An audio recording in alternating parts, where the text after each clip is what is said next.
Hello, hello, hello.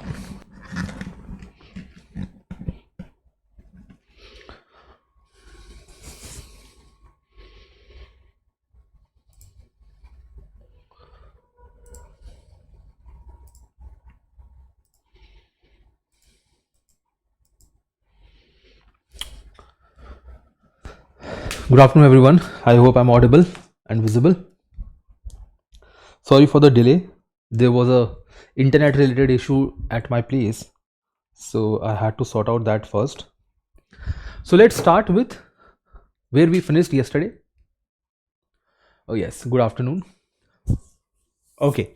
So yesterday I gave you the idea that we will be starting with the sectoral composition of Indian economy, right? So we'll be starting with the same today. And the sectoral composition basically means that how many sectors are there in the Indian economy, how do we classify them. And yesterday I gave you the idea about that particular being. So in India, for calculation purpose,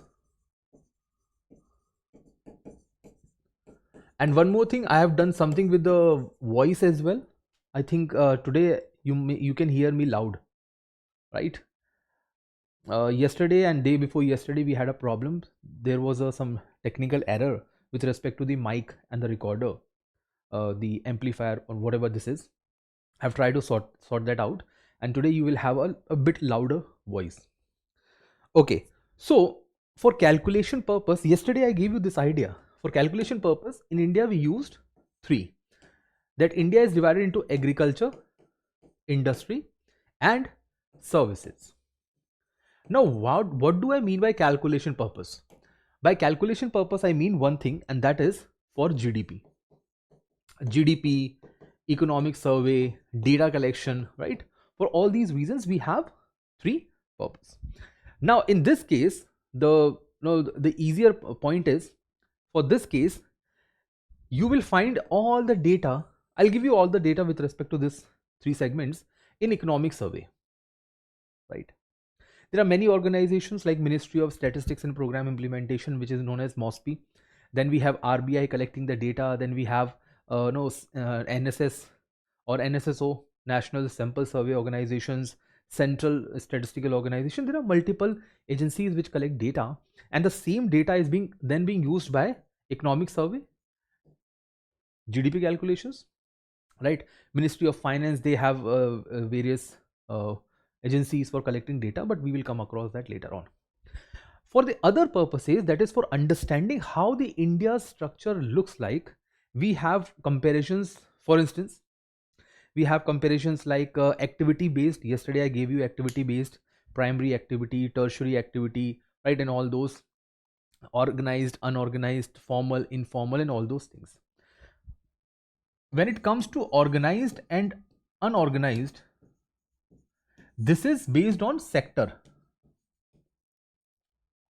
This classification is based on sector.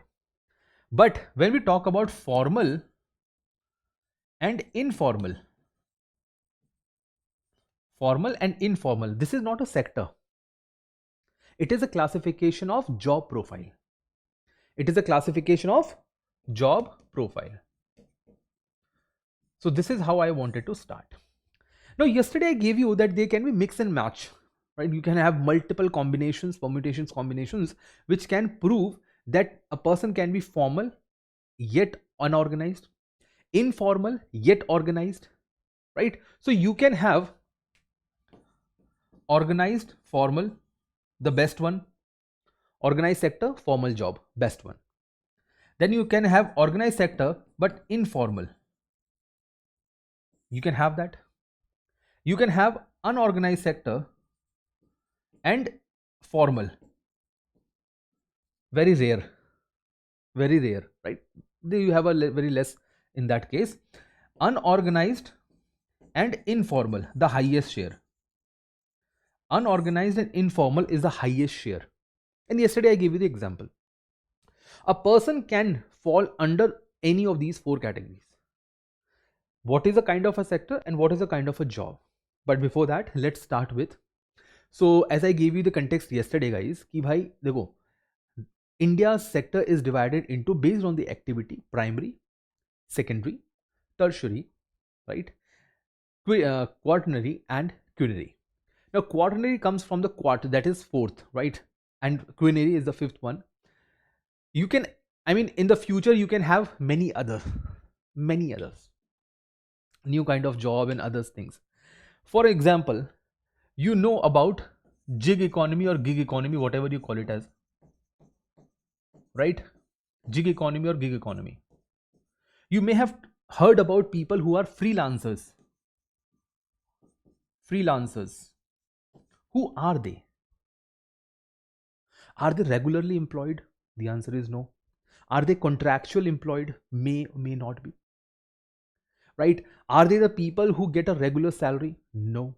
Are they the people who have any kind of recognition? May or may not. Okay. For example, let's say I'm a teacher and somebody tells me, sir, please make 20 questions. Okay. And they will pay me for that. What if that payment was made in cash? So it was a verbal contract. Nobody had any idea about it. The payment was done in cash. Then how would government knows about it? How would government knows? No, for that government has one method, which is expenditure method. Because whatever the payment I am receiving, let's say I have received 5,000 rupees. Okay. So I will spend that 5,000 rupees somewhere. If not, so if I spend it somewhere, it will be calculated in the GDP. If I do not spend that money, it will not be calculated in the GDP. Okay. What if I keep that money in the bank account? What will happen in that case? Simple, right?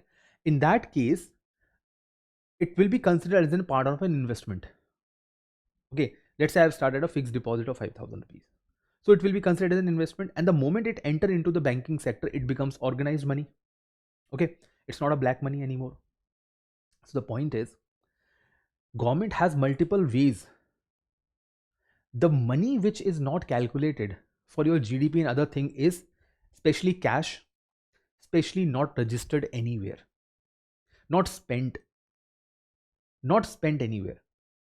Okay, many people think that okay, I'll take the payment in cash and I'll use the cash for my expenditure. When you do expenditure, guys, it is counted.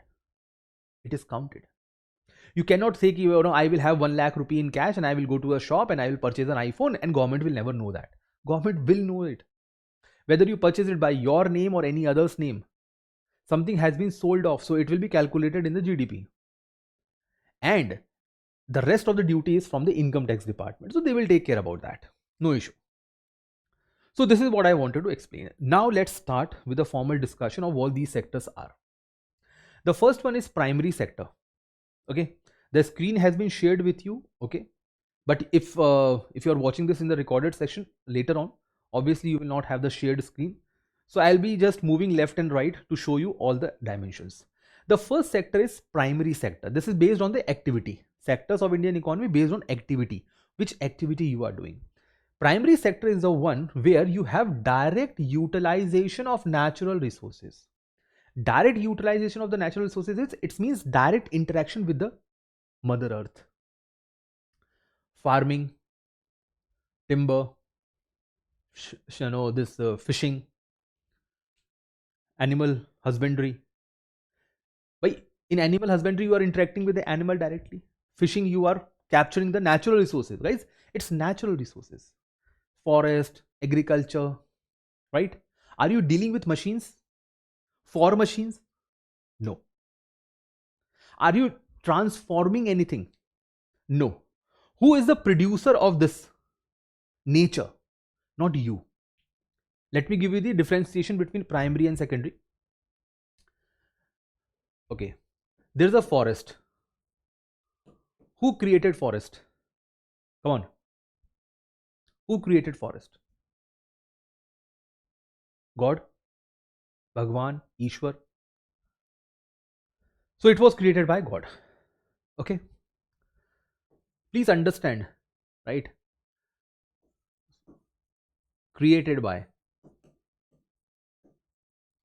Forest created by, right? God. Nature, right? Nature is God, God is nature, whatever, right? Many civilizations, they worship nature as God. Okay. fish, nature, God, same, right? Natural hai.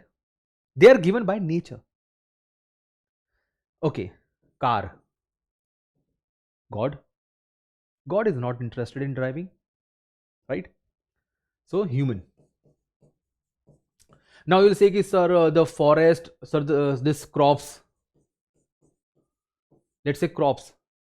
That is wheat, rice, anything, cotton and anything. You'll say, sir, crops are being by human.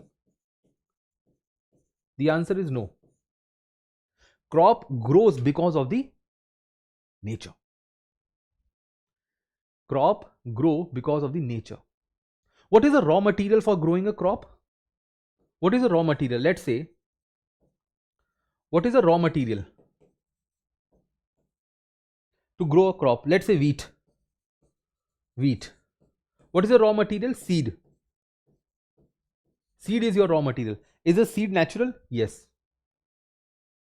It's not that you are throwing the iron balls or ball bearings in the field and then you have a tree. No. So whatever the inputs that you have, you may use tractors, tools, and whatever you have, whatever the resources that you have, completely okay with that. You can use those. Okay. But ultimately, you are using a natural force to create another natural force. So seed is also natural, wheat is also natural. But car is not natural, and steel which is being used, this is what? This is extracted. Steel was not found in nature. In the nature we have ores. In the nature is iron ore. This is nature, but this is man-made. This is man-made. A man-made raw material was used to man-made finished good. That's why this is not primary activity. In primary activity, you should have direct utilization, not indirect. Steel is an indirect utilization. Steel is an indirect utilization. Fertilizer is indirect. That's why we say fertilizer manufacturing. Manures is natural. Fertilizer is man-made. Manures are natural. Secondly, there should be a direct. Guys, the word is direct. It should not be indirect. Indirect. Ultimately, everything is indirect. Right? Ultimately, everything is indirect. Are you getting my point? So let's say if I have a pen. Pen has a steel nib. The nib of the pen is steel. It is natural. Ultimately, things are going to be natural only at the end. Then, secondary activities. Manufacturing. Basically, secondary activity is turning raw material into finished goods. Turning raw material can be anything. Right? As I have already given you this example before. First, we have iron ore. This could be a raw material. Then we have a steel. Now compare these two. The first one is a raw material. This is a raw material. This is finished goods. Finished good is final good. If it is being used, this transformation is by, let's say there is a company. Let's say there is a company, Jindal Steel Works. This is the company Jindal Steel Works. What they are doing, they are transforming the iron ore into steel. So for Jindal, steel is a finished product. For Jindal, steel is a final product. It is a finished product. For him, it is a steel product. Oh, final, right? Okay. Then there is fabrication. Fabricated steel. Fabricated steel. Fabricated steel means this was a raw steel. Steel sheets, I would say. Steel sheets. Now these steel sheets were fabricated into multiple objects. Could be anything. Could be a furniture, could be a wall, could be utensils, can be anything, right? So this is another finished goods. Finished goods. Okay. Right? Completely okay.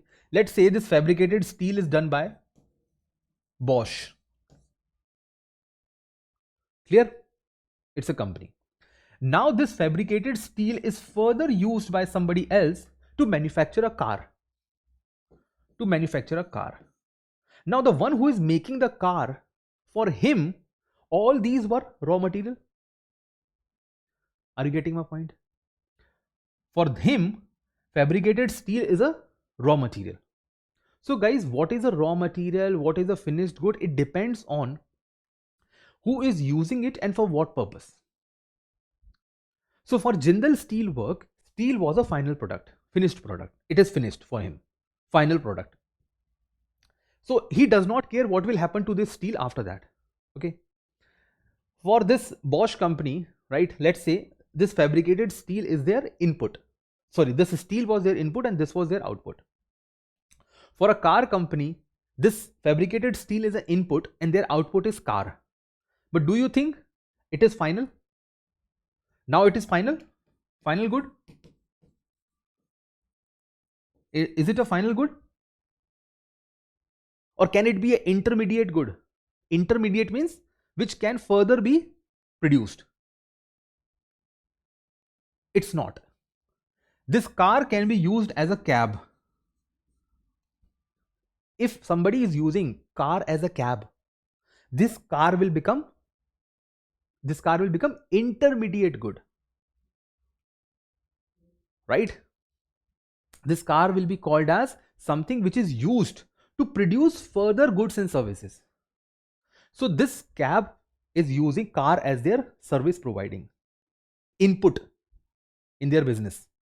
Car will become an input. So guys, at what stage you are calculating, decides what kind of a good and what kind of a sector you are dealing with. That's the point. But more or less we say ki, secondary is the raw material to finished goods. So Jindal Steel Works, Bosch company or Tata Motors, Ola cabs, they will fall under this. Now, if Ola cab is only providing service but does not own a car, do you think Ola owns a car? No. They are just service providers. The car is owned by the driver. So Ola as a company, service provider, will not fall under manufacturing because they are not finishing any good. They are not converting any raw material to finished goods. No, nothing. That will fall under here, service production and exchange economy. Tertiary sector, services production. What I am doing right now, I am teaching. Am I converting any raw material into finished goods? No. What is a raw material? Nothing. Knowledge is not a raw material. I have the knowledge. I have this PPTs. That is not a raw material.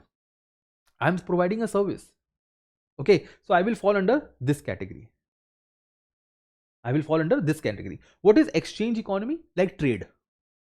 Export, import. In export and import, we are not producing anything. A person just buy from one place and sell it to the other place. Amazon.in, Flipkart, Urban Company. What you are doing? You are getting something from one place and you are selling it to the other place. Are you producing something? No. No raw material to finished goods. So that's why Amazon and others do not fall under this category. Alright? They does not fall under this particular category. Okay.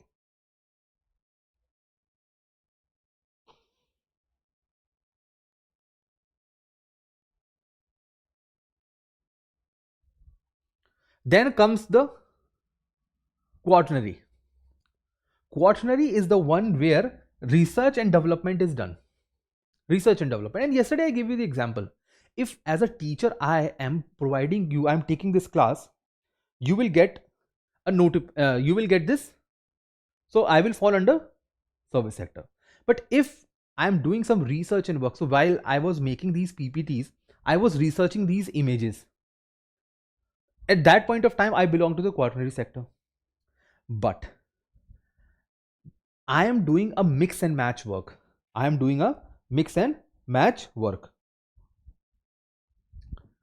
Okay. That is not being counted. It's a very small thing. So my broad activity is what? My broad activity is service sector. Okay, so do not think that every day or every minute things change. In the morning I was teaching, in the evening I am doing research and development. So in the morning I am a tertiary sector, in the evening I am from the quaternary sector. No. A person who would fall under quaternary sector is the one who is completely devoted towards research and development. For example, DRDO, Indian Space and Research Organization, and many other things, right? Scientist, junior scientist, senior scientist, right? Researchers, Nobel laureates, all those people. The last one is policy making, even household to economy level. Policy making, you make decisions about someone. Now, I have written household to economy level. So who is taking decisions in your house? Maybe your mother, your father, right? So in that case, your mother or father, they are belonging to quaternary sector. If your mother takes decision about you, that in which school you will go, what you will eat today, will that be counted under this? Yes, that will be counted under this for sure. The answer is no. Because what your mother is doing, she is not doing that for money. Guys, what is written over here? Economy. Economy. Economy means anything that involves money.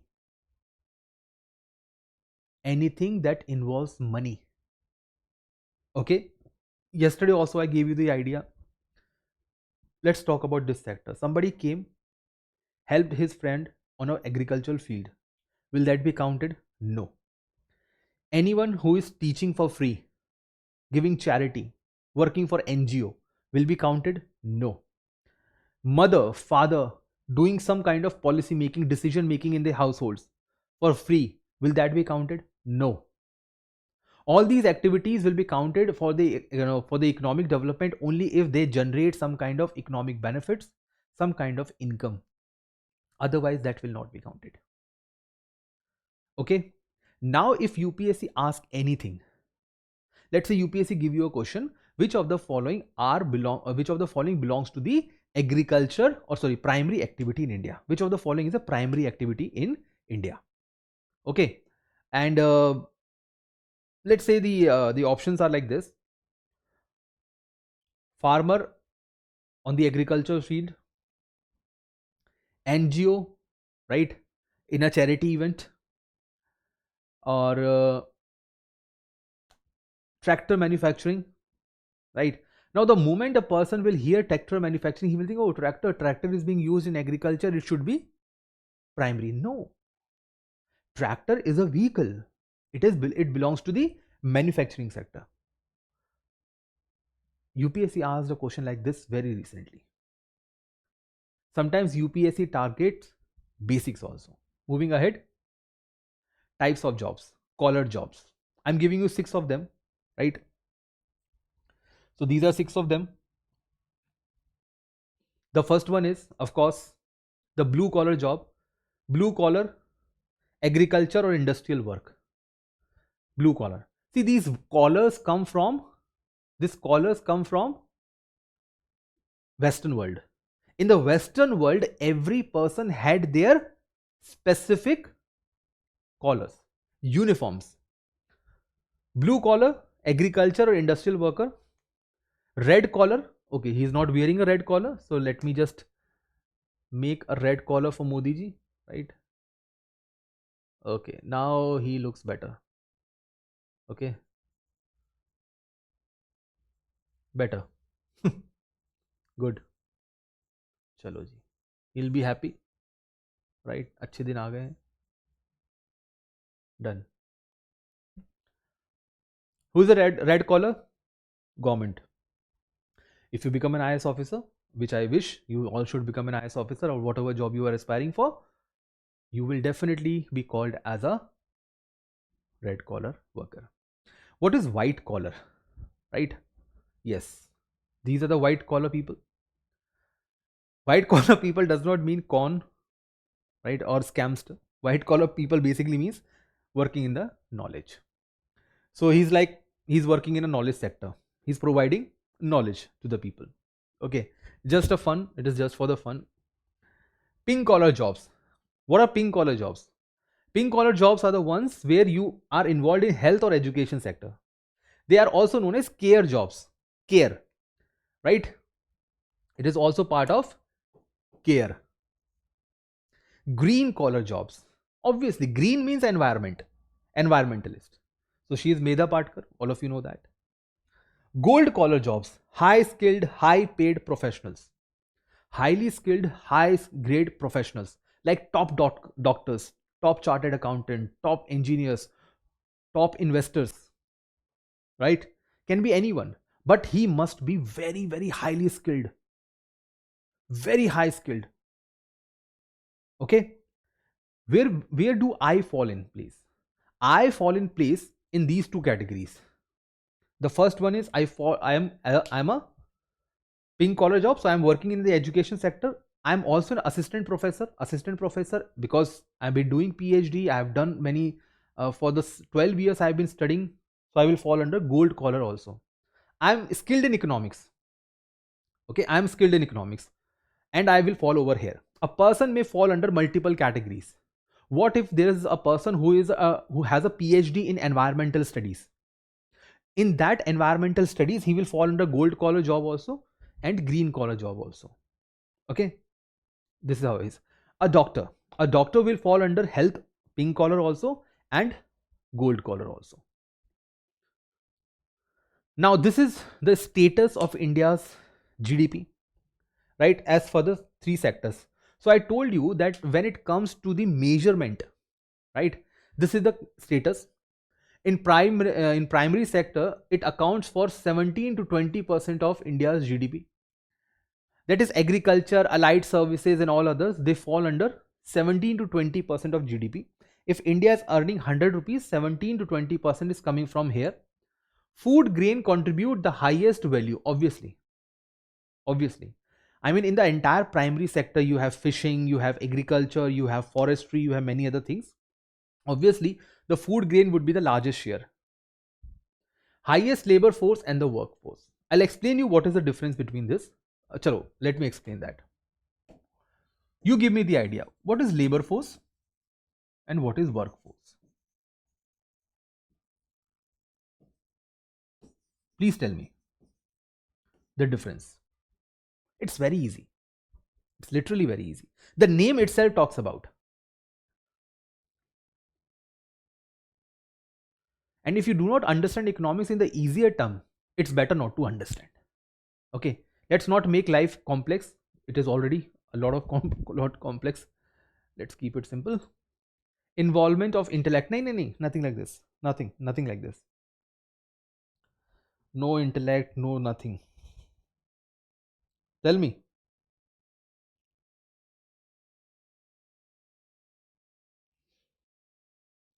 What's the difference?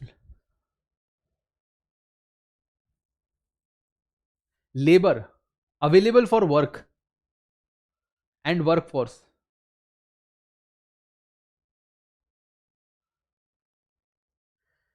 I think you should reverse this. Think again. सोचो.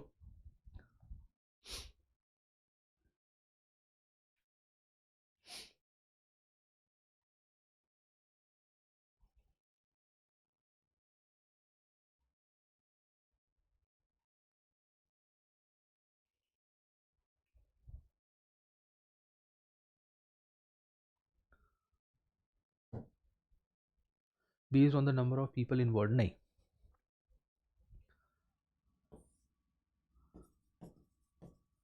One who is ready to work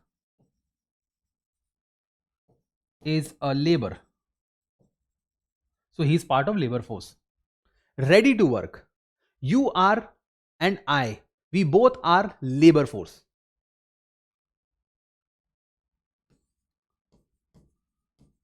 One who actually works. Alright? The one who actually works. Clear? Simple हो गया? Workforce is the one who actually work. Labor force is the one who is eligible. Okay. Based on number of people. Now you tell me which one will be larger, labor force or workforce? Which of them will be larger?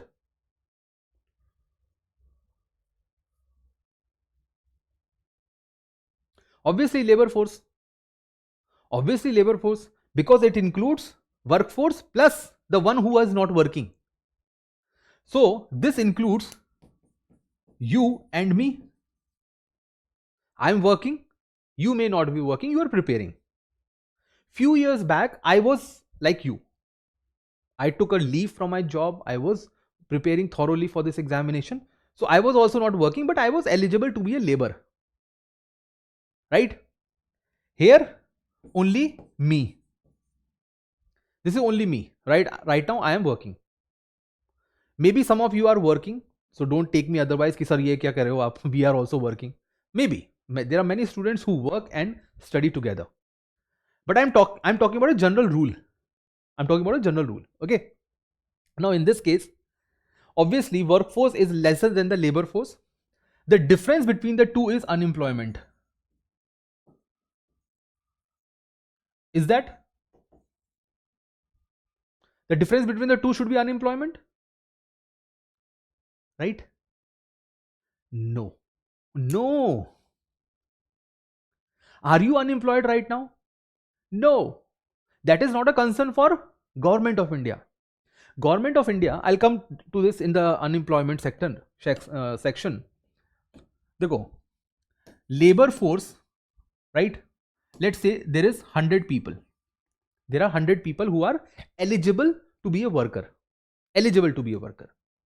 Workforce is the one, let's say 80. Out of this 100, 80 are actually working. Okay? Then who is not working? Not working. They are eligible but not working are 20. Clear? 20 are not working. Clear? अब देखो. See, this is the reason why UPSC target basics first. Now these 20 people, there's a difference between these 20. Some of them are voluntarily, they are voluntarily not working. And the second one is not getting jobs. Not getting jobs. The voluntarily not working, let's say, the people who are not working, let's say there are 8 of them. And here we have 12. Okay. So which of them will be concerned for the government? Which is a concern for the economy? The first group or the second group? Obviously that one. Obviously that one. Right? My mother, right, when I was in school, so she was a school teacher. She was in my school teacher, private school teacher. Right now she's not working. But she's a labor force. She's not working. She's not workforce. She has left the job. Okay, few years back. But she's part of the labor force. Not working. Why she's not working? She does not want to work anymore. My father has a good pension. You know, I'm earning better. The family income is okay. So voluntarily she is not working. Does she want to work? No. Okay. So the concern is the second one. So unemployment is those people who are looking for a job but not getting a job. Unemployment does not count those people who are not getting who does not want to work. So when it comes to voluntarily unemployment, right? Voluntarily unemployment, it's not a concern for any country in the world. Any country. You guys, if you are not working right now, you are voluntarily unemployed. So government does not care about you. If you want to get a job and not getting a job, then you will contact the government ki, sir, I want a job. These are my qualifications. Can I get a job? And please do not add competitive examination under this. Okay. Please do not add competitive examination under this. So this is the case. Okay. Obviously, agriculture, allied services, they have the largest labor force also, and they have the workforce also. Okay. Around 44 to 45% of India's entire workers are working in the agriculture and allied services. Secondary sector, how much it accounts? 24 to 27%, which is second highest. Okay, we are gradually increasing the share in the GDP. Highest share goes to the manufacturing, which is 17 to 18%.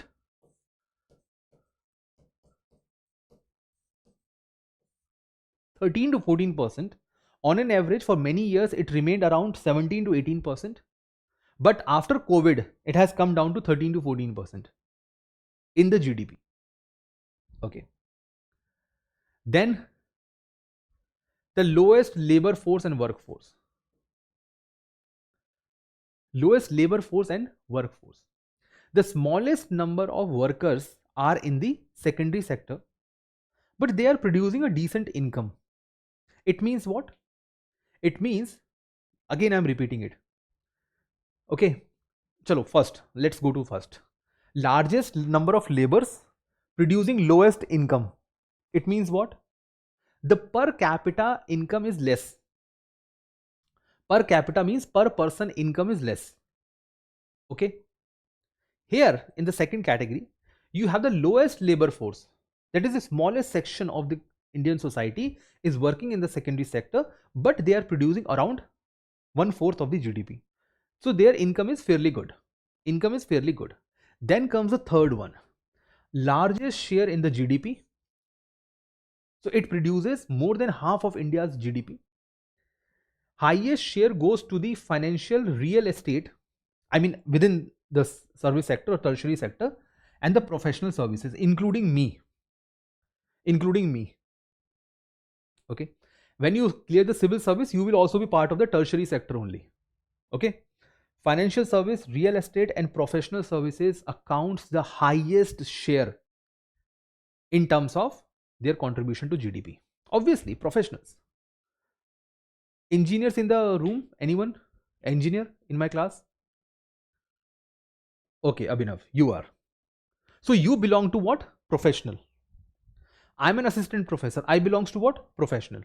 And look around, people. Just look around. You will find that many people around you, doctors, engineers, chartered accountants, pilots, loco pilots, cab drivers, everyone is turned out to be a professional. They are working in a specific field with high skills. Driving a car is not easy. Okay. Second highest labor force and workforce. Clear? Chalo. Let's make a table about this. You should have the understanding. And yesterday I told you guys, whenever I write these things on a blackboard, it is your duty to write it. I'm not going to repeat it again and again. Okay. When it comes to the GDP contribution, these are ranks. First, second, third. GDP contribution and labor. Labor force, workforce, right? Manpower. GDP में first is service. Second, GDP, right? Sorry, let me just write the sector wise. Right? Tertiary sector, which is basically your services. Then secondary, and here primary. So primary has the largest force. Let's take it over there. Largest labor force is primary. Tertiary and right secondary.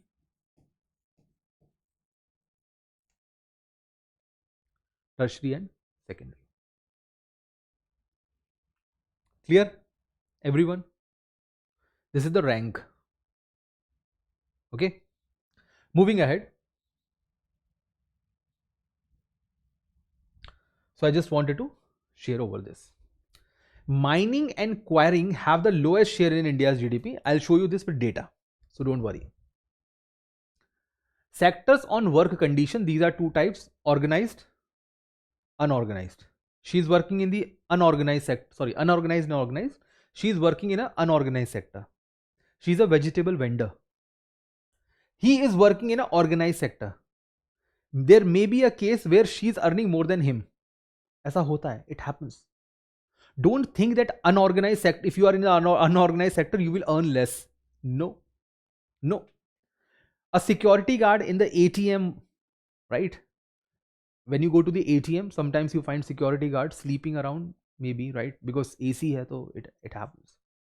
Now, in that ATM, a person is working in the organized sector because he's working for a bank. Bank is an organized sector, right?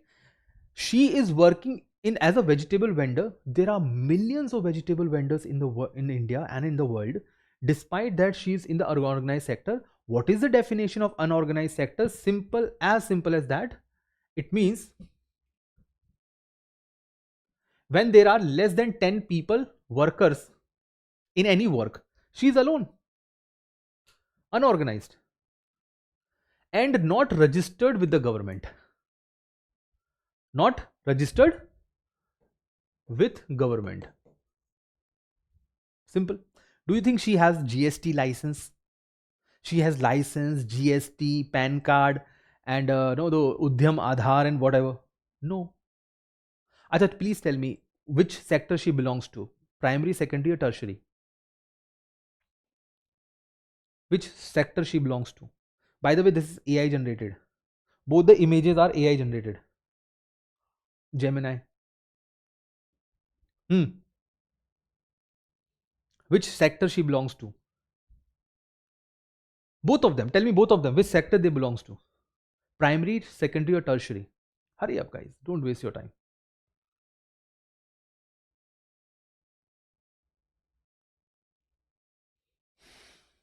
Yes.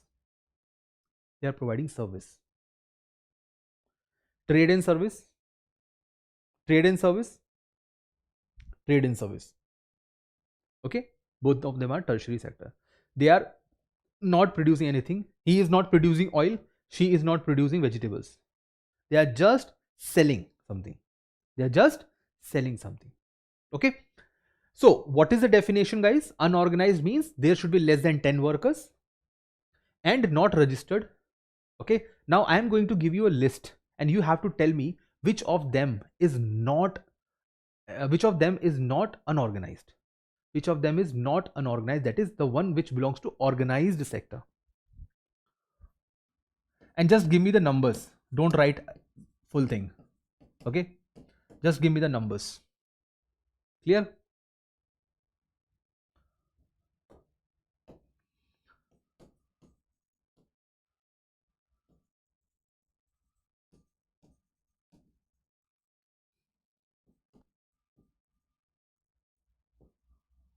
Barber shop, primary school, barber shop, farmers in field, right? A car seller, stock broker. Tell me. Sir, how is private company registered with government? Private companies are registered under Companies Law 2013. It is compulsory. I am also a registered person. I am also a registered person. I have my own registration. It's not easy for people like me to teach and teach you.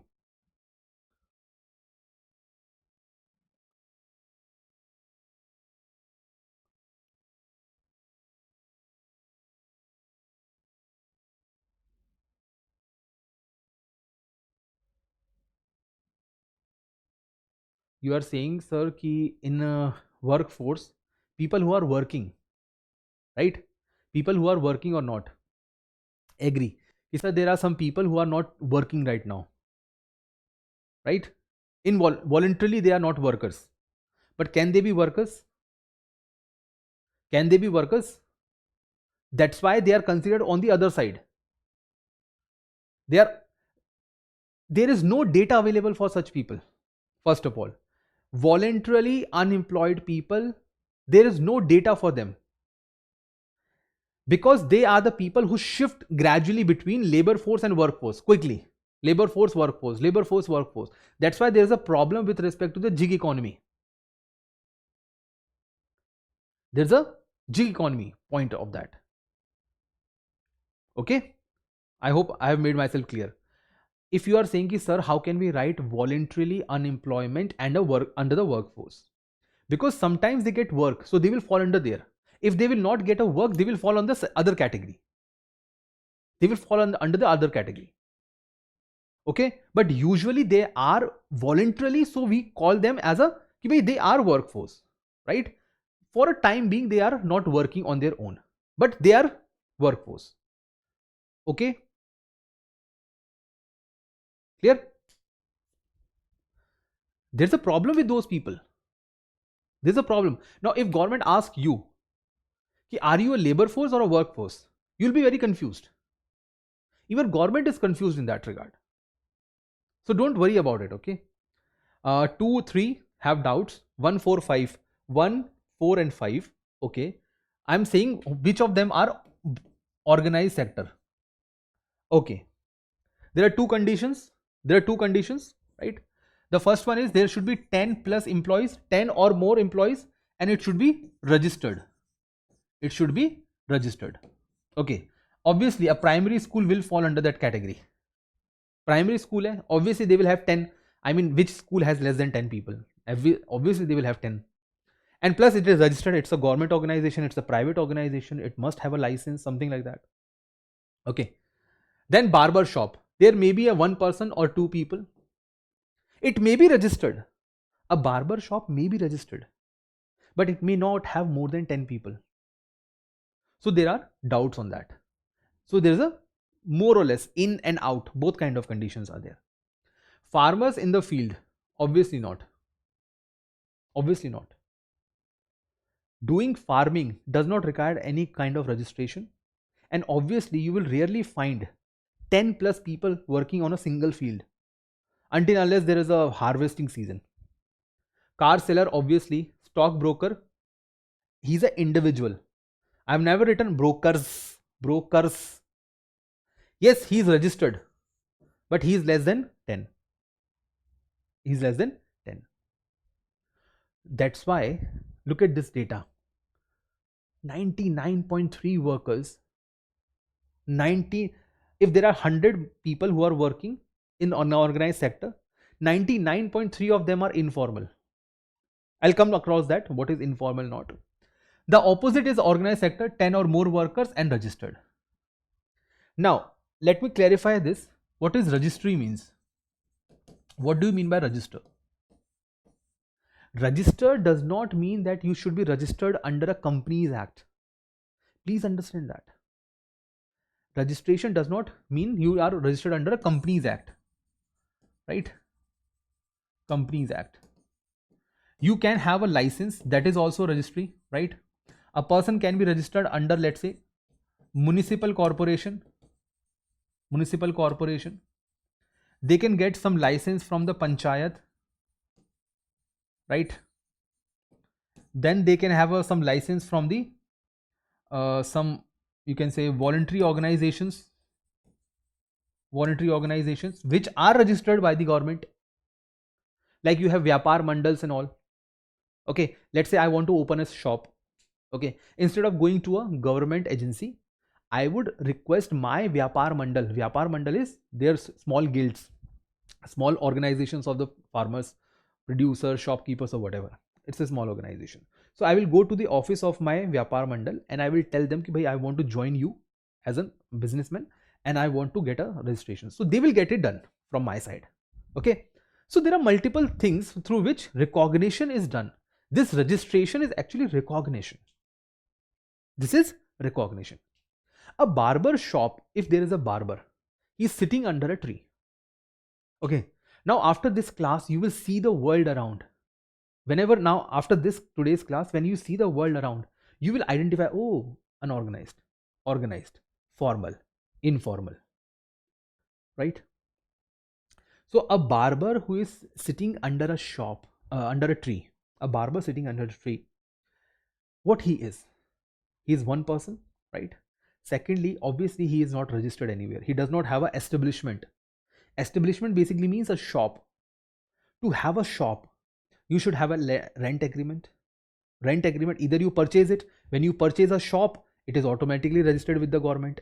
If you have a rent agreement, obviously it will be done on a stamp paper. So if it is done on a stamp paper, you will get a license and you will get a registration. But then there is a barber shop who is moving from place to place. Sometimes he sits under a tree. He has a chair. He is nowhere. He belongs to unorganized and informal sector. Okay. So this is the difference. What is formal and what is informal, right? So the first one is formal. Virat Kohli ko mat dena. Don't show this class to Virat Kohli. He'll be unhappy with me.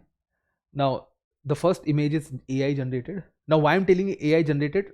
So that you should not ask her who is she. You know who is she. Okay? Everyone knows who is she. Now, formal means that an employee get recognition. In the previous case, company, establishment, the business get recognition. Here, an employee gets a recognition through, right? Through terms, conditions, regulations protected by the labor laws, employment contracts. There are many things. There are many things. For example, presently, let me give you my own example. If I'm teaching, right, I may have, okay, a provident fund account, national pension scheme, right? I will belong to labor laws if I'm working for a particular company. So hiring, firing, all those things applies on me as well. Okay. I will have some dividends and shares, whatever, if there is, they allow me for, right? I will have a notice period. They cannot fire me overnight. So they will give me a notice period, right? There is, yes, social security I was about to write. I will have a social security like pension, paid leaves, right? Paid leaves and many other things, right? So basically, if you have these kind of facilities when you join an organization, you are a formal employee. You are a formal employee. If you do not have these things, you belong to informal employment. Chalo, let me give you some examples for that. Number one, doctor in Apollo Hospital. Second, Swiggy delivery guy, right? Swiggy delivery guy. Third,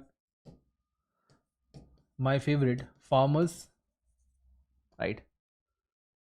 We are surviving because of the farmers only. Fourth, aircraft pilot. And fifth, a barber. Please tell me which of them will be formal and which of them will be formal. Just give me the answer. Formal only, not informal. 1, 2 and 4. 1, 2 and 4.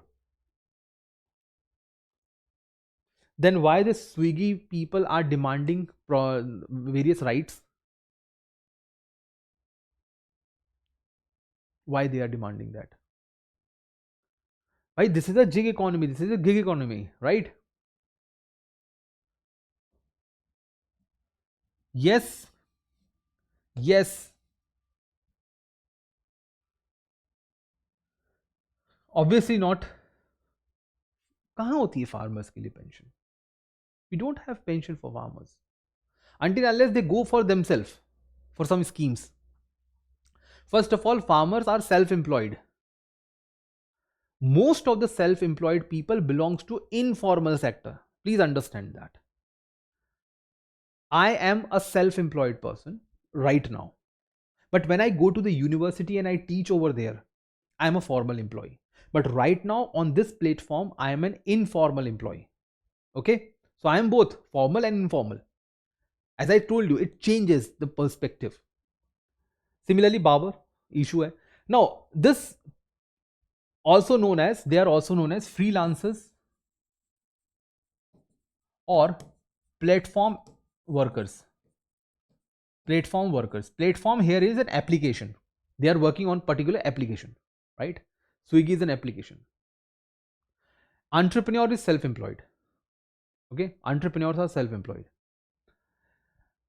If they get their companies registered, first of all, they enter into the organized sector. Then they will hire more than 10 employees. So they will get a registration license, formal, everything. Okay. Then they will get their company registered under Companies Act. Then the entrepreneur himself and for his employees, he can start formalization. It depends on that. This is the share. Okay. Now this is a particular share which you should and must understand, that which share or which part of the economy is having what kind of a workers ratio, right? 2022-23. Clear? The latest data is not available, so I am giving you the data of 24. Obviously, if it is 22-23, it was published in 23. Sorry, not 24, 23. Okay, 2023 it was published. Let's talk about, first of all, rural India. So this is rural India, male, female, total. Male, female, total, rural India, male, female, total, urban India, and male, female, total, overall in India. Okay, so let's talk about overall first. The last 3 bars. I hope all of you, the screen is shared with you so you can see it, right? Not in the recorded, but right now in the live session. Now let's analyze this. But you should know these things. If you know how to analyze these tables, economic survey would be easier for you. Okay, and even the current affairs. Now in overall India, that is rural plus urban, male population, largest male population works in which sector? Which sector? Agriculture. 37% of the male in India. Listen this carefully, right? 37% of male in India. This is rural plus urban, means India level. This is India level. Okay. At India level, 37% of the male members are working in agriculture, but 64%, that is almost 2/3 of females in India are working in agriculture. So if UPSC asks, because they ask such kind of questions, the highest male force, the highest female workforce is involved in, so you will say agriculture. Highest male workforce involved in agriculture. Then they ask female or male, which has the highest ratio in agriculture? Female. Female. Chalo, let's go to the second one. Overall, it is 45.8. So the entire workforce, out of the entire people who are working in India, 45.8% are involved in agriculture. Okay.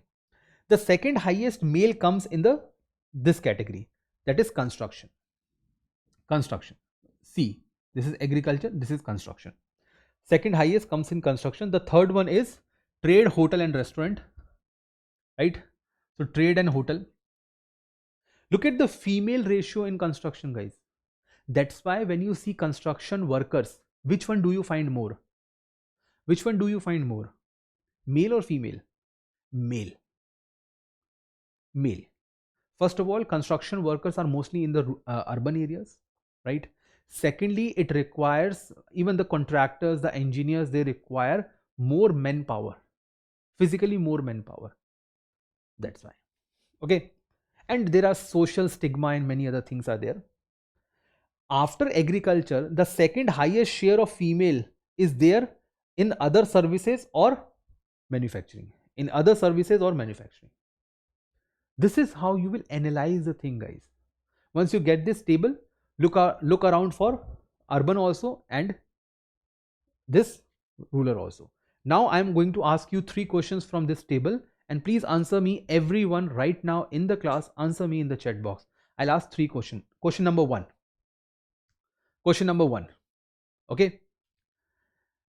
In rural India, listen the question carefully. In rural India, in rural India, the second most adopted profession for the male is, in rural India, second most preferred occupation for the male member is, for the male member is,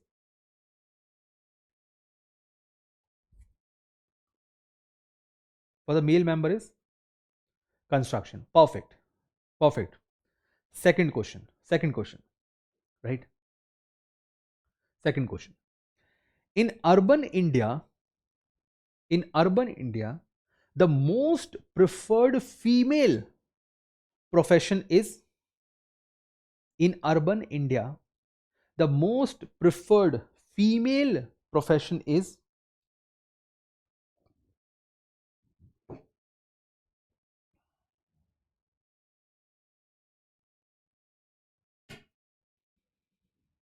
manufacturing.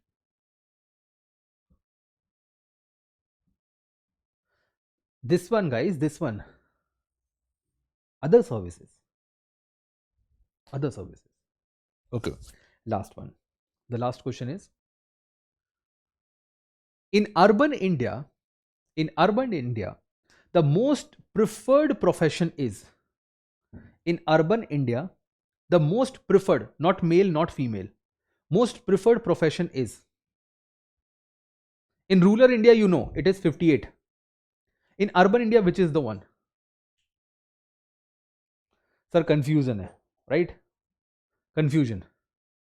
It can be this also, it can be this also, it can be this also. But they have given the highest share, right? Other services. Other services. Okay. Now, what is this other services you talk about? Let's say cook, teacher, right? Daycare, cleaners, housemaid, servant, gardeners. These are the major professions, right, in the urban India. Please analyze these tables like this. And whatever the table I am giving you, they are extremely important. Extremely important. Next.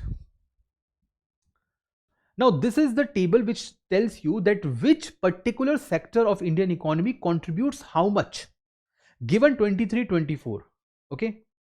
24-25 is yet to be published. 24-25 is yet to be published.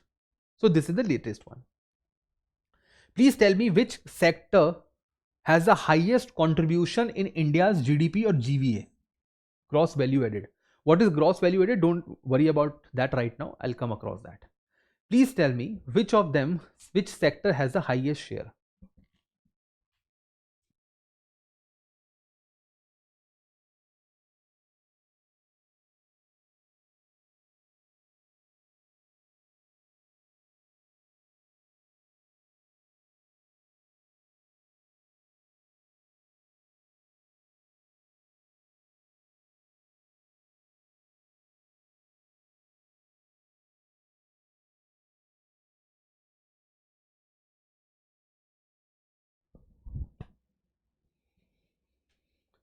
Financial, real estate and professional services. Okay. Right.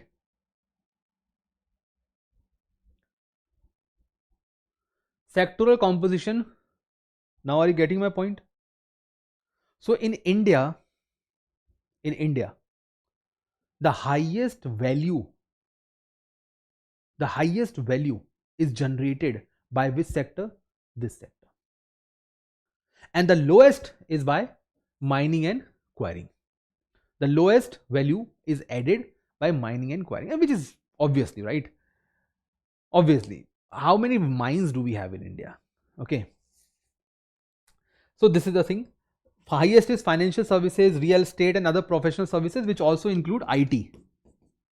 You know the IT sector in India, information technology sector in India, it's booming, right?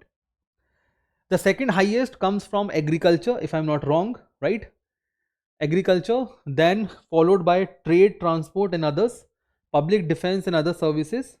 So these three that you see over here on this side on the screen, that is public administration, defense services, financial, real estate, professional services, trade, hotel and others, they all contribute to the service sector. These two contribute to the primary sector, they contribute to the manufacturing and others industrial sector.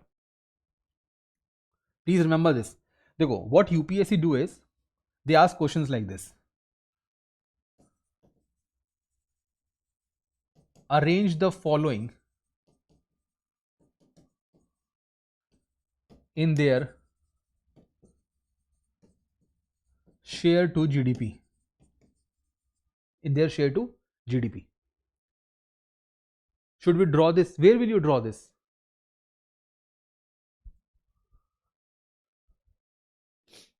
Where will you draw this? In the mains examination, it's not required. In the mains examination, it is not required, guys, to make these kind of tables, because in the mains they do not ask questions like this. They do not ask questions like this in the mains. Okay, sir, how do they combine services in one? It's a statistical tool, don't get into that.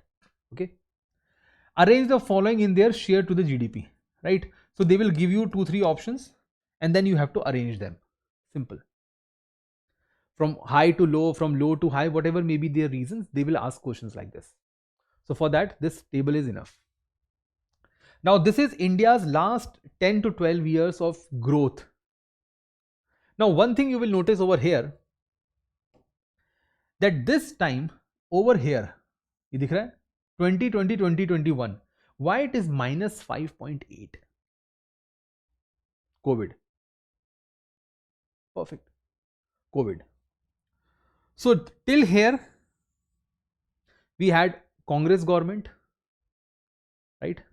That is 2013 to 14 we had Congress government, 5.5, 6.4. Then came Modi ji, 7.4, 8, 8.3, came down to COVID, right? After that it came again to 9.7, 7.6, 9.2, 6.5. Clear? Clear, guys? If I show you before this, you'll find around 6%, 7% and even 8%. Here also you'll find 8%, 7%, 9% and all those. Okay. So both the governments, be it the Modi government, be it the Manmohan Singh government, they have been producing GDP in a fair manner. Okay. There is no one who is too good. There is no one who is too bad. And as an economist, I'm telling you this. Don't follow the social media who says Modi has done something very good or Manmohan Singh was doing something very good and Modi is not good. Both are at the same ground, right? The thing is that pattern has changed. More or less the structure of the economy remains the same. Okay. And please, this 9.7 is a myth. Secondly, it shows continuously that India's absolute GDP is increasing. Then there was a slight downfall. Then again it is increasing. And today we are at $4.2 trillion. What is the rank of India's GDP? What is the rank of India's GDP?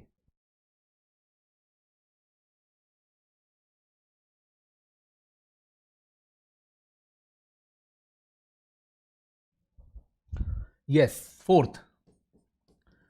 And very soon we will be at 3rd. And we will remain there for 20 years. We will remain there for 20 years around. Because the first and the second is very high. I'll show you the tables. I'll show you the entire setup on Monday's national income class. We'll discuss that. Okay. Then sector wise growth rate. Which sector is growing the highest? Come on, tell me. Which sector is growing the highest? Which sector is growing the highest? Now there are 2 years. The first one is 23-24, the financial year 23-24, and this is 24-25. 25-26 is running right now. This financial year is 25-26. So we have a last 2 years of. My first question, which sector is growing highest in 23-24? In 23-24, which sector is growing the highest? Manufacturing, right? Then in the next year,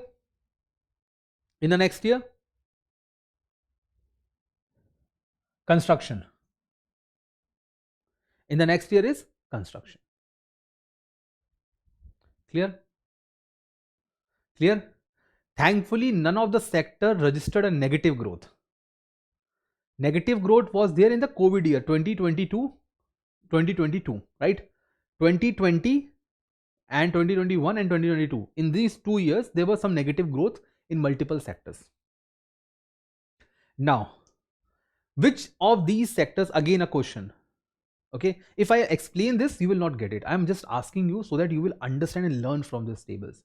Which sector has a very high fluctuation? Which sector shows a very high fluctuations, ups and downs, very high ups and downs? Construction? Construction? But in construction, you just have a gap of 1. This is the gap. Look at this gap from 12.3 to 4.5. This is a huge gap, right? Why? PMI. Now, what is PMI? Let's not discuss right now. Let's not discuss right now. Okay. We'll come across that. Why all of a sudden there was a high growth rate and then in the next year they fell down? There are multiple reasons for this. For example, one thing is Ukraine-Russia war. The second one is declining international trade. Third one is base effect. Base effect basically means that before this year, there was a very low growth. Okay. Then in the next year, a slightly more growth will give you more returns. Let me tell you this, although we'll discuss this in the GDP. Let's say 2022, one of the sector grow by -5%. I told you growth can be negative also.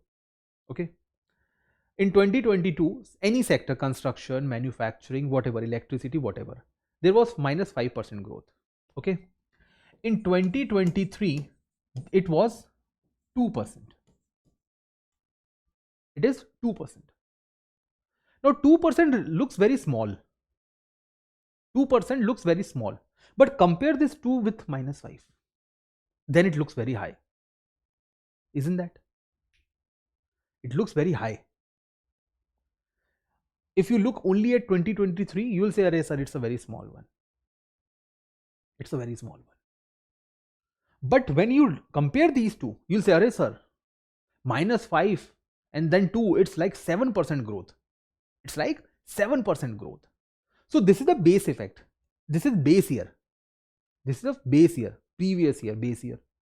If, please understand one line which I'm telling you, if the values of the base year are low, the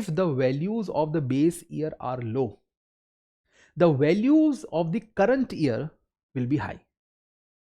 And it will show high growth rate.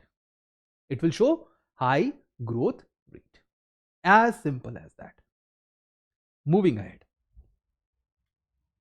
So these are some of the comparisons which I would like to do. Please understand one thing. In all these tables, you do not have to go deeper into everything. You are going through, remember, hotels also, financial also. Oh, there is a 1% difference. Oh, there is a 3% difference. Ye nahi karna hai. Don't do that. Okay. What you need to do? Highest, lowest, major gaps. That's it. Top 3, bottom 3. That's it. Okay. This is the trend that they can easily ask. Composition of nominal GDP. Now look at the last 4-5 years of difference. In 2021-22, agriculture contributed 22%. It has come down to 19%. Why? In 2020-21, in this year,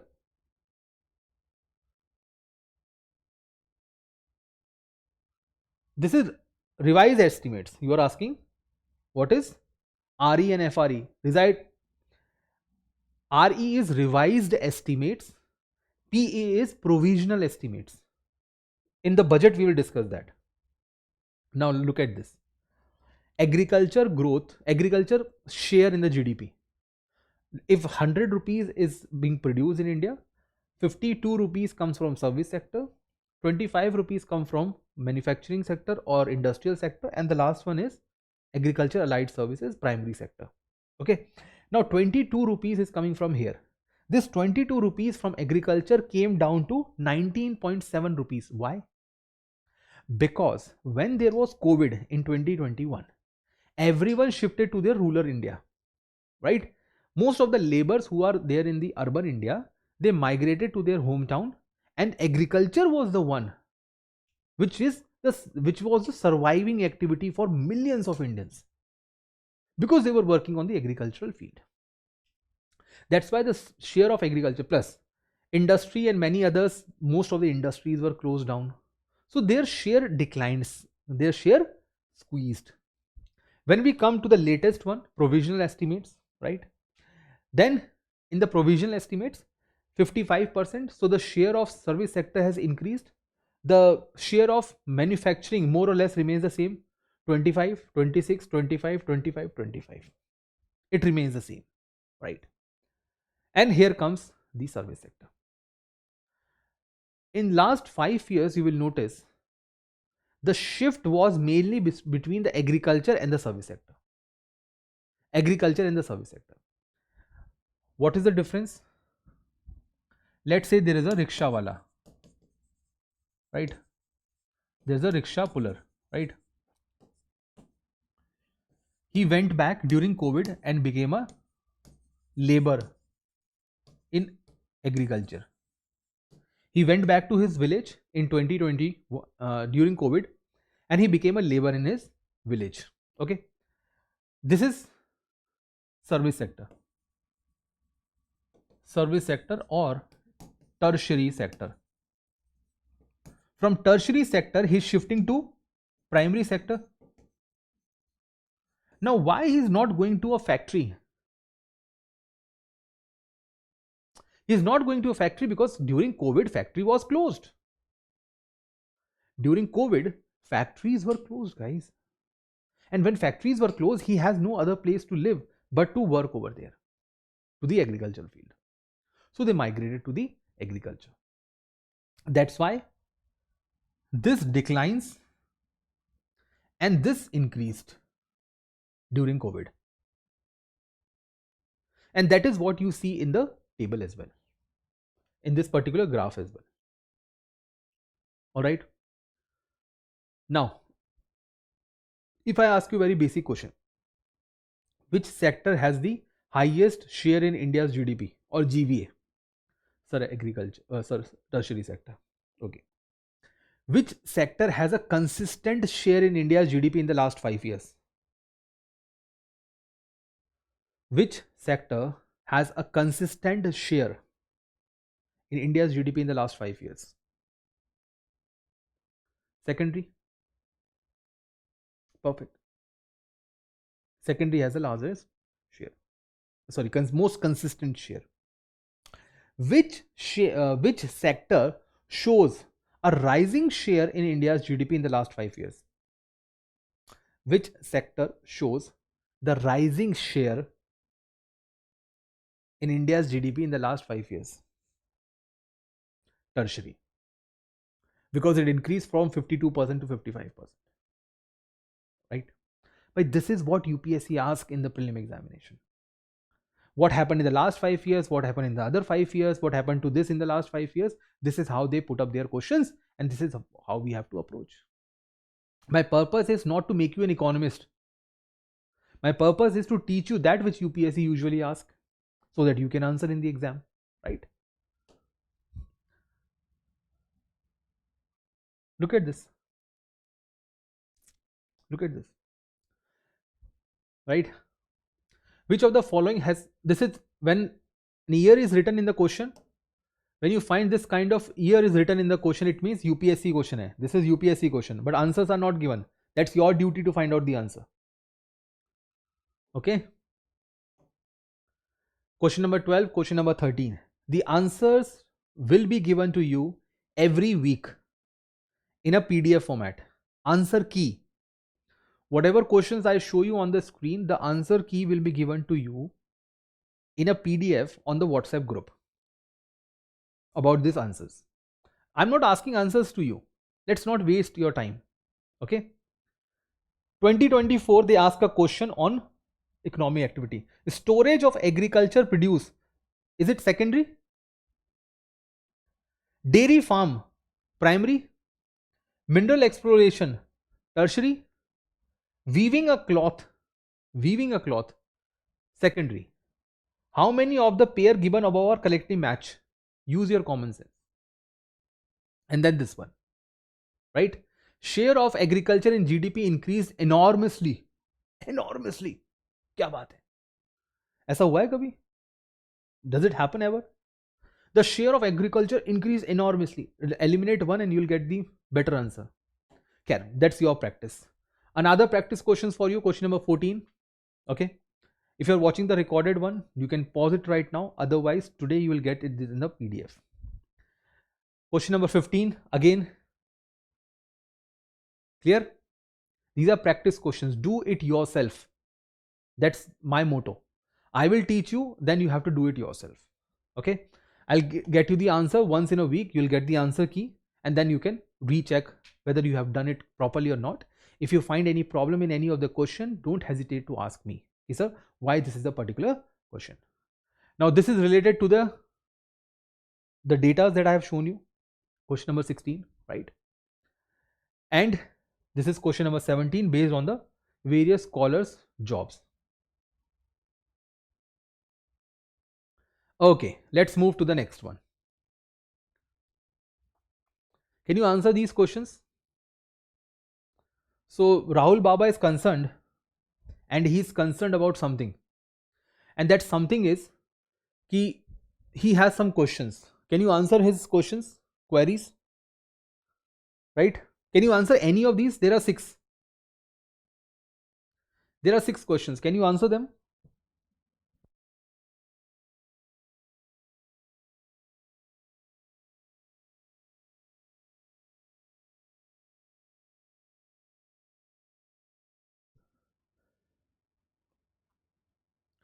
Okay.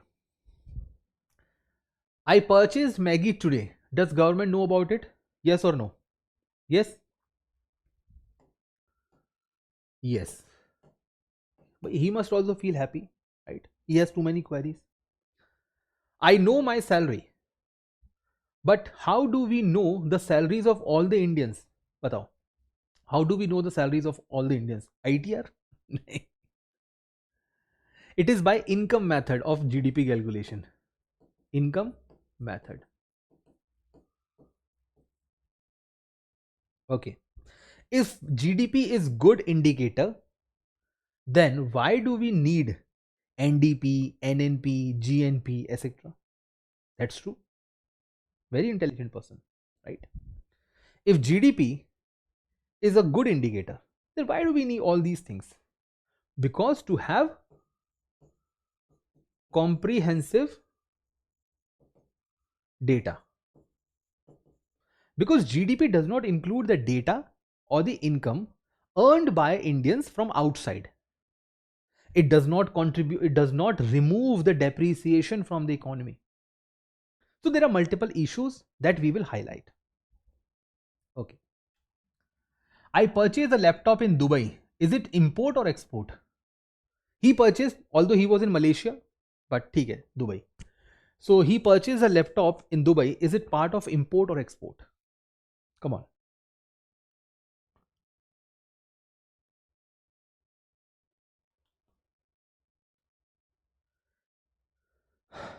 Export, import. कर लो पहले. Let's decide.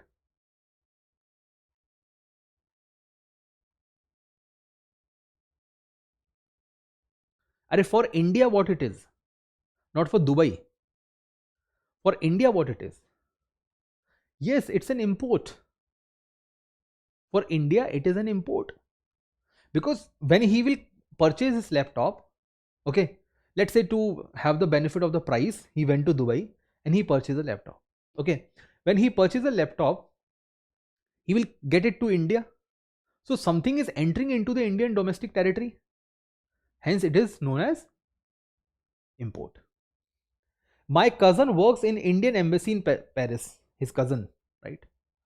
My cousin works in an Indian embassy in Paris. Is his salary included in GDP of India? Yes or no?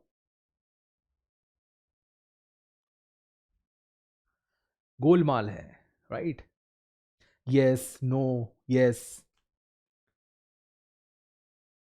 Last one. I'm not going to answer this one. This is very interesting. Is remittances received from London by an Indian old couple India's income?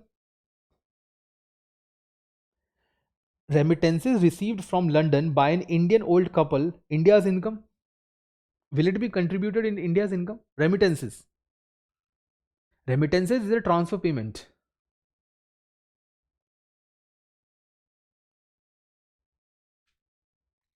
Please understand, remittances and factor payments are two different things.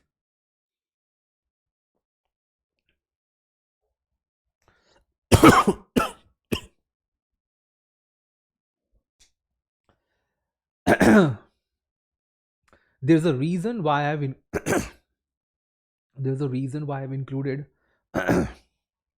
such kind of questions to make. First, we should have a confusion in our life.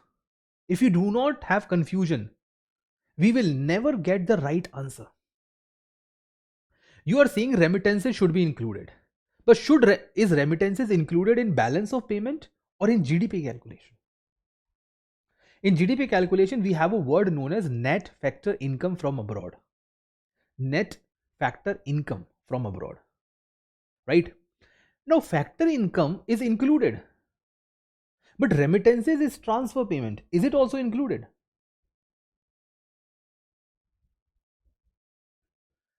That's the question.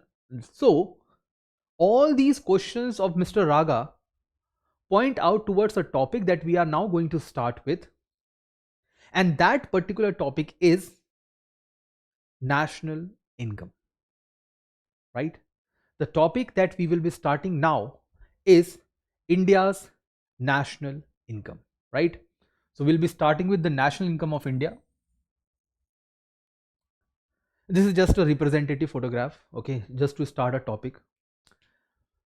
Now, before starting this, let me clarify one thing, that when we read the data in GDP or GVA. We read the data in GDP and GVA, right? Right now, don't bother what they are. Just relax, okay? But the actual calculation is national income. Actual calculation is national income. But then why do we have data in GDP and GVA? We should have data in national income, right? National income is NNP, not GDP, NNP. That is your final income, national income, okay? Income earned by Indian nationals in India or outside India, does not matter, okay? So, not having this, why we have data based on this two, GVA and GDP and GVA. Let me give you a context about that. Let me take you back to the data. Which word do you see over here? GVA. Which word do you see over here? GVA. Right? GDP. Nowhere you find national income is written. There are multiple reasons for that. Number one, national income does not shows you the actual economic activity done within India, because it includes the money coming outside India, money coming from outside India. So money which is being coming from outside India is not showing you what is being produced in India. Okay? Let's say there's an engineer working in Apple computers. So he's working in Apple Computers. He is living in California. He stayed there for about 3 months. He's an Indian. He's there for 3 months. When he went there for 3 months, he earned around 5 lakh rupees and he came back. Meanwhile, he transferred that 5 lakh rupees to India, or he brought back that 5 lakh rupees to India. But where the services were produced? Services were produced in US. Services were produced in US. So to remove this kind of confusions, national income is not calculated or is not used for the data estimates. Okay, that's why we use GDP or GVA. I'll discuss the differences between the two. What is GDP? What is GVA? But before that, we should understand what is GDP. Then we will move towards GVA. Now, calculations and numericals are not part of your UPSC syllabus or even PYQs. So do not even think about that. Okay. They are not going to ask you ki please calculate NDP from GDP or calculate this from that. नहीं, ऐसा नहीं होता है. They do not have this kind of questions. Okay. These kind of questions are asked at the school levels or if you are going a economics degree. Otherwise, they do not ask any kind of such numericals. My purpose is to explain you what is GDP and all the other derivatives which is coming from GDP like GNP, NDP, NNP, GVA, personal income, personal disposable income, right? All these things. That is my purpose. What is included, what is not included, which goods and services are included, which goods and services are not included, right? All these things. Who is considered to be a national, who is considered to be a resident, whose income will be included, whose income will be included in India and whose income will not be included in India. All these things should be part of the discussion that we are going to have. So we'll be starting today and 2 more classes will be dedicated to this only, because national income is a very important topic for your prelim examination and its analysis is important for your mains examination. So without wasting any time, let's start. National income refers to the final value, right, or total monetary value. Value means money, obviously, of the final goods. Please understand final goods only. Goods and services produced by a country's residents within a specific period in financial year. Okay, one financial year. Which financial year I'm talking about? Sorry.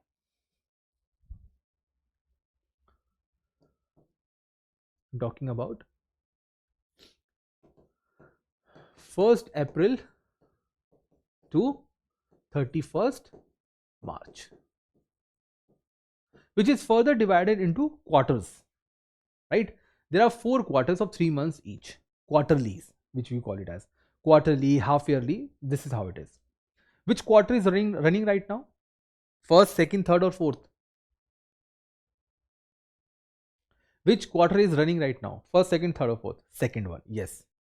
Second quarter will end on 30th of September. So April, May, June, 1st quarter.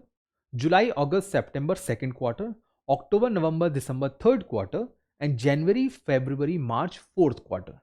In most of the data that you will find, which you will read in economic survey or many other books, you will find that those data are basically based on quarterly measurements.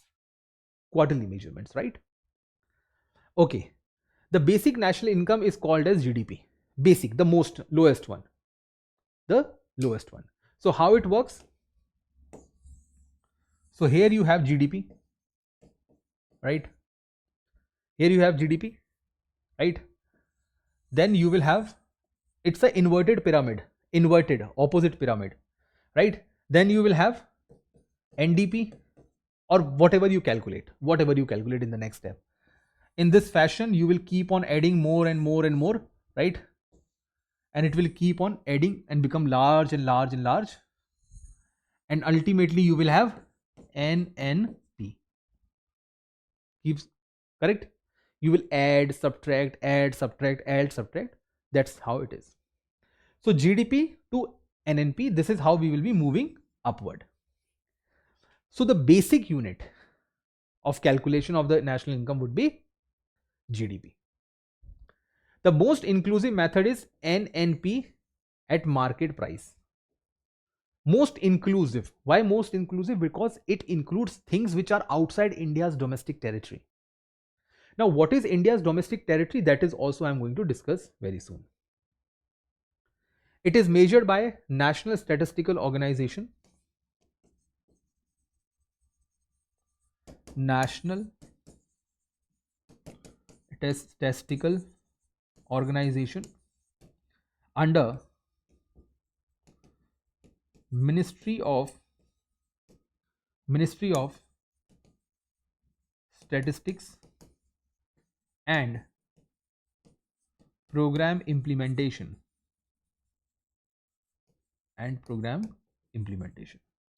Simple. Clear? So, what is GDP? It is a total income, total value, or total output. I'll make the differences very soon. It is something total within one financial year in a particular territory by the people. That's it. Okay. Now, how it is being measured? GDP can be measured in three ways, right? GDP can be measured in three ways. Number one is total income. Total income by all the people within a year. Okay. Total expenditure. Total expenditure by all the people in a single year, financial year. Or total production.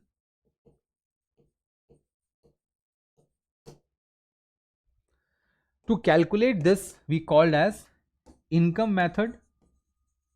This is known as income method. This is known as expenditure method. Widely used, right?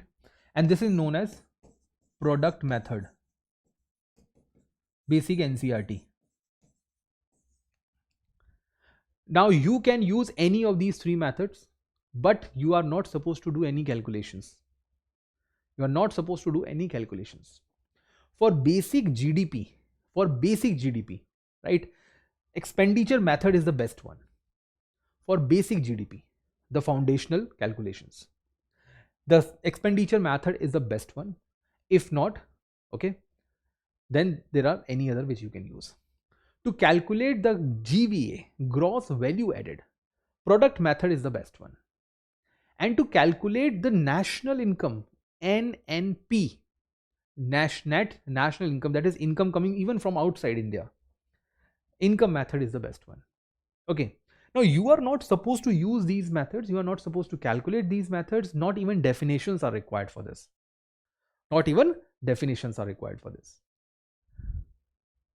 Coming back to this, the basic formula of GDP is C plus G plus I plus X minus M. Okay. This is the basic formula of GDP based on expenditure method.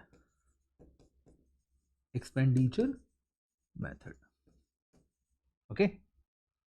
That is, what is expenditure done by consumers on C, right? Consumption expenditure. G is government expenditure. I is investment. X is exports, expenditure done by foreigners. Import is expenditure done by Indians. Let me elaborate. GDP equals to C plus I plus G plus X minus M. All right. C is consumption. Yesterday also I gave you the idea about it. This is investment. This is government spending. Again, expenditure. This is, right, foreigners spendings, not yours. On exports, you are not spending anything. Foreigners are spending their money. because we are exporting, so they are paying for it, right? This is domestic spendings. Can you tell me any fifth item in this? Is there any fifth item that can be added or subtracted? That can be added or subtracted?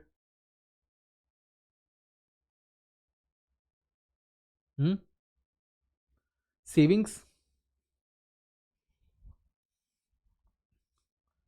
The savings of consumption turns into investment. अब बताओ. So the money, it is assumed that the money that you save becomes investment for somebody else. So calculate, included. See, although there are hundreds of items that you can add or subtract, for example, taxes. You can add, you can remove taxes out of this. You can include subsidy into this. But again, that is the work of government. So you can remove taxes from here and add subsidies. You know, subsidy, government provide money for the expansion of the production process. That is subsidy. But let's not make it complex and let's keep it simple. As simple as possible. Okay. So this is the basic GDP. We include the expenditure of all, your expenditure, my expenditure, which we are doing for the consumption. Let's say I purchase a AC, you purchase a mobile phone, somebody else purchase a food, somebody else purchase a car. Just add all this expenditure. Then a businessman makes investment. Investment is also an expenditure, right? It is also an expenditure. Now, from where the money is coming, that's not a concern. Whether it is your pocket money, whether it is your salary, whether it is your income, whether it is your profit, or you are purchasing something because of the credit card, does not matter. The source of income is not matter. This is expenditure method. It's not income method. Okay. G is government spendings, because government also produce a lot of things in their own. X is foreigners spending. The more X minus M is also known as net exports. This is known as net exports. In India, the net exports is positive or negative? It is negative. Why? Because imports are more than exports in India. That's why this is the relationship. Now, whatever I've explained is mentioned over here. Whatever I've explained.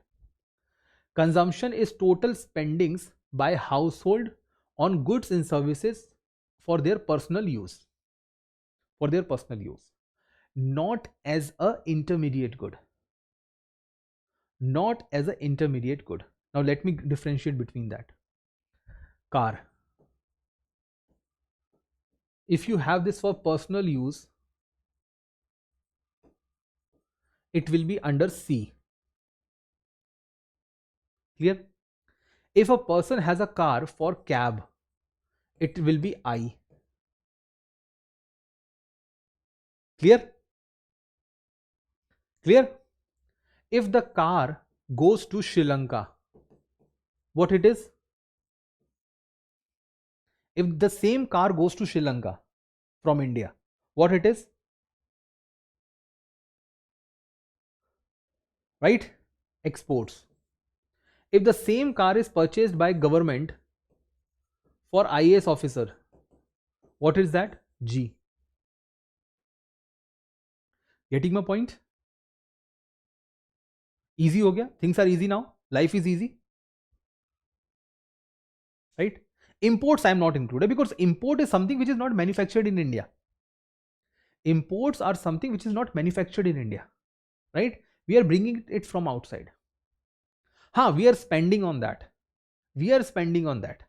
But we are not producing it. So car was produced in India, and it can have 4 kind of ways, right? Earnings in that case. So this is where C is being included for personal use. Second is investment. It is a capital formation, creation of new assets and that contribute for the future production, like cab. I purchase a cab today and I put it for service, it is going to produce income in future. It will produce future production. What the cab is producing? What cab is producing?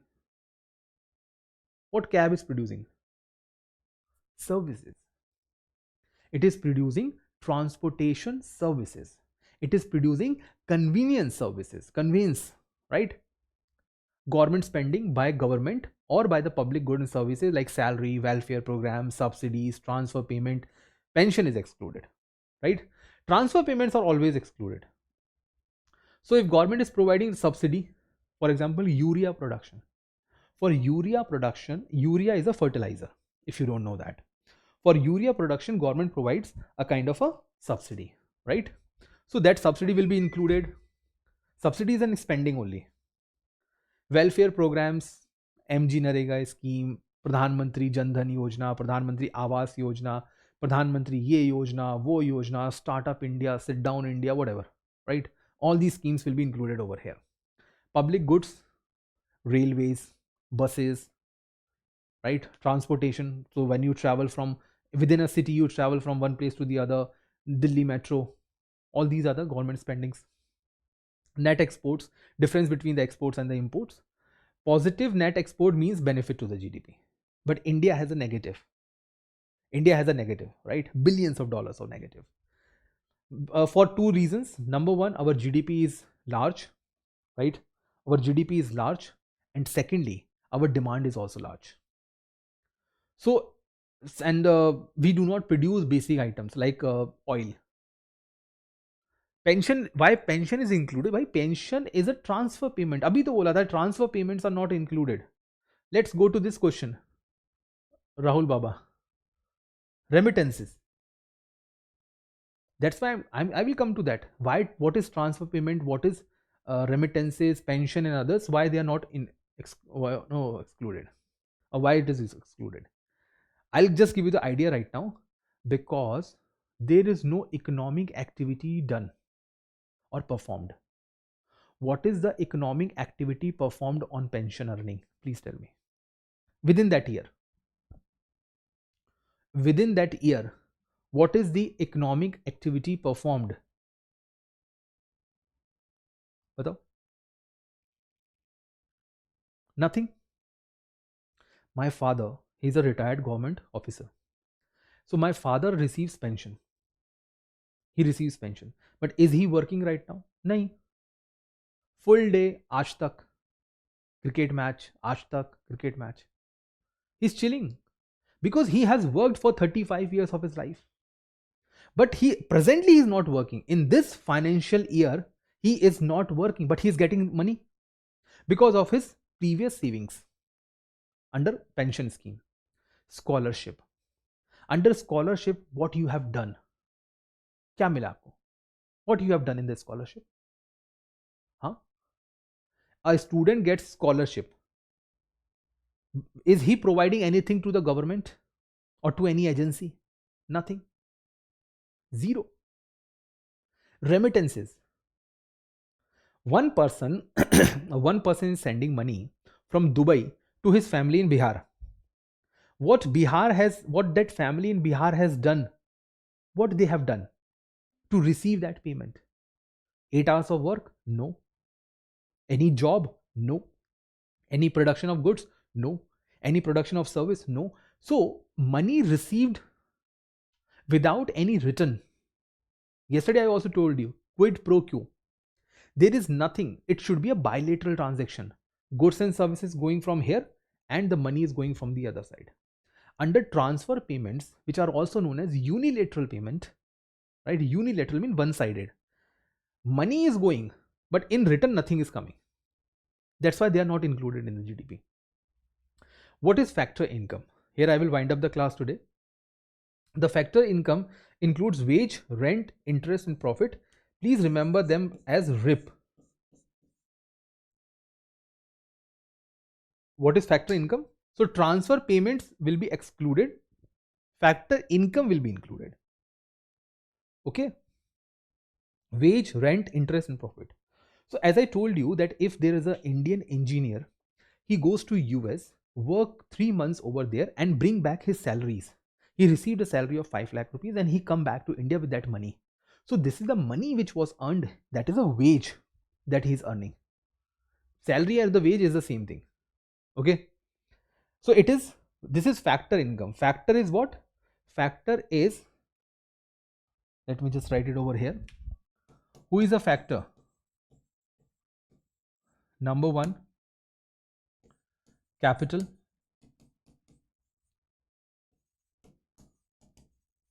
Entrepreneur.